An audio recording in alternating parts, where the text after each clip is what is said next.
بسم اللہ الرحمن الرحیم۔ السلام علیکم ورحمۃ اللہ وبرکاتہ۔ اگر آپ کے دل پر غم ہے، حالات آپ کے خلاف ہیں اور کوئی راستہ نظر نہیں آ رہا، تو آج رات سونے سے پہلے دل کی گہرائی سے صرف یہ الفاظ پڑھیں: حسبنا اللہ و نعم الوکیل۔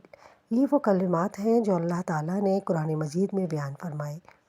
جب مومنوں کو دشمن سے ڈرایا گیا تو انہوں نے کہا حسبنا اللہ و نعم الوکیل، سورہ آل عمران آیت نمبر 173۔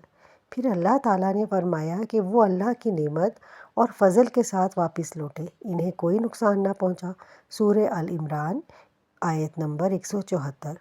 اب میں آپ کو ایک ایمان افروز واقعہ بتاتی ہوں۔ حضرت ابراہیم علیہ السلام کو جب آگ میں ڈالا گیا تو انہوں نے اللہ پر کامل بھروسہ کیا۔ احادیث میں آتا ہے کہ اس موقع پر انہوں نے حسبنا اللہ و نعم الوکیل کہا۔ اللہ تعالیٰ نے آگ کو حکم دیا: اے آگ ٹھنڈی اور سلامتی والی ہو جا۔ حوالہ صحیح بخاری حدیث 4583۔ یہ آج رات یہ دعا یقین، اخلاص اور اللہ پر مکمل بھروسے کے ساتھ پڑھیں۔ تعداد مقرر نہیں، جتنی بار دل چاہے پڑھیں اور اللہ سے اپنی حاجت مانگیں۔ اللہ تعالیٰ ہم سب کے لیے کافی ہو، ہماری پریشانیاں دور فرمائے، آمین۔